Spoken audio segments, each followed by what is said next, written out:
Hi, Andy XL back with my latest FIFA 2026 World Cup daily podcast. And it's the last day of the round of 16. So there's just 10 teams left at the moment, and it'll be just the final eight after today. So the first game of today is Argentina versus Egypt. Now, both teams struggled in their round of 16 games, but both made it through eventually. So who will make it to the quarterfinals? Argentina looked really good in the group stage, winning all three games in impressive fashion, scoring eight and conceding just once.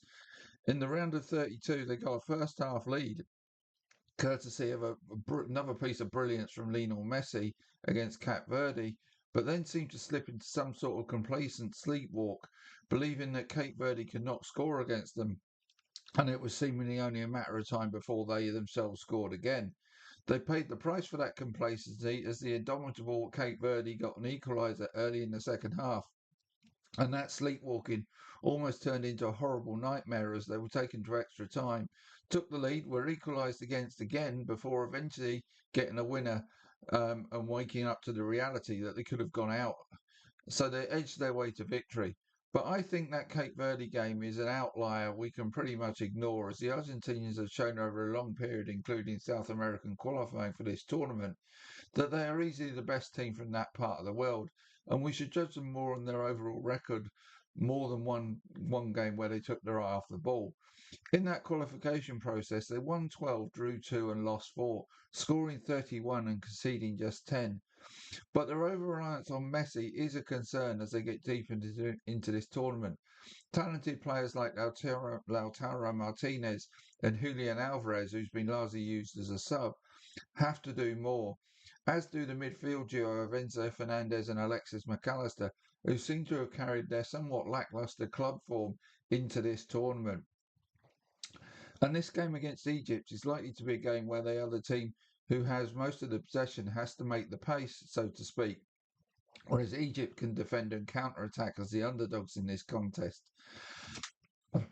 And in slight contradictory or in contradiction to what I've been saying, it's worth noting that Argentina in this tournament have this thus far beaten Algeria, Austria, and Jordan, then drawn with Cape Verde in 90 minutes. Algeria were easily beaten by Switzerland in the round of 32, and Austria were also soundly beaten by Spain in that round. So is the form of what they've shown in those group phases flattering them slightly, in their recent form? And apart from Messi, they actually haven't been that great. But are Egypt the team to back that theory up? Well, they got a battling draw with Belgium in their first group game, then got a win over one of the weaker teams in this tournament, New Zealand, before a pretty unimpressive draw with Iran.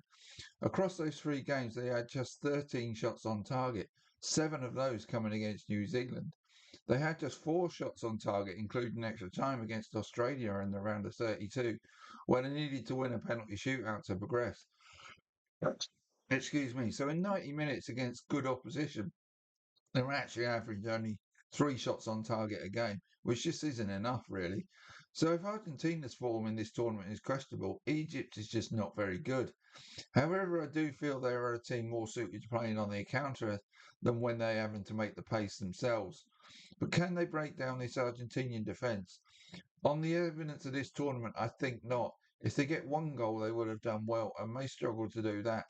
And I can see Argentina, having had a wake-up call in the last game, playing better in this game than they certainly did against Cape Verde. So I actually think they'll end up winning this game 3-1. Egypt may catch them on the break once, but no more than that. So I see Argentina winning this 3-1 to proceed to the quarterfinals. The final game of the round of 32 is between Switzerland and Colombia, who are two teams that are not being talked of as contenders, but one of them is going to be going into that quarterfinal potentially against Argentina.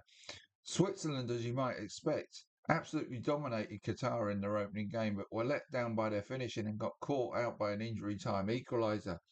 They were also the better team, when they bounced back from that setback to beat Bosnia and Herzegovina 4-1, and then to get the better of Canada and win the group.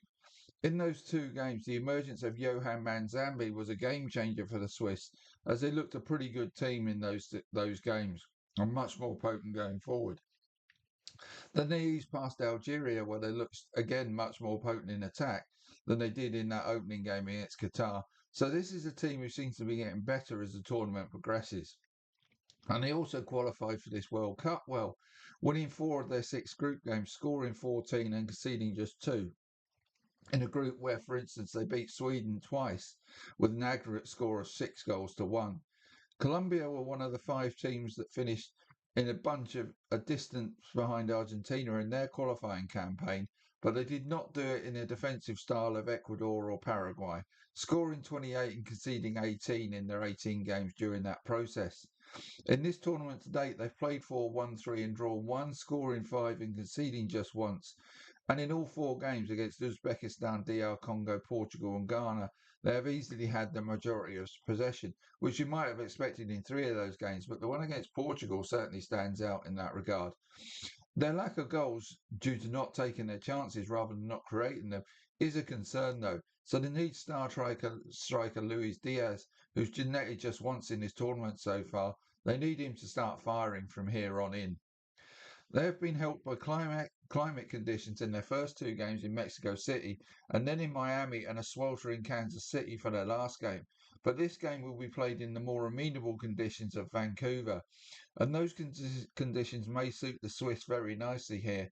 Whereas if this has been played in a hotter environment, that may have been a big hurdle for them to overcome. I just have an instinctive feeling this could go Switzerland's way. They have a nice blend of youth and experience, whereas Colombia have more experience than youth. And I just feel Switzerland may get the better of this one in midfield and also look more potent in front of goal. So, it's Luis Diaz. It's time for you to stand up and be counted as the star striker. If he doesn't do that, I can see Switzerland coming out on top here. So I'm going to take Switzerland to win this one 2-1 to cause a bit of an upset. So that's the round of 16 done and dusted. We get a day off tomorrow before we start the quarterfinals. Um, and we know the first 3: France v Morocco, Spain v Belgium, Norway v England. And we'll wait to find out the results of these games to form the last quarterfinal. So I'll be back tomorrow with my updated rankings and percentage chance for each of the remaining 8 teams of winning the World Cup as I see it. So I'll come back with that tomorrow.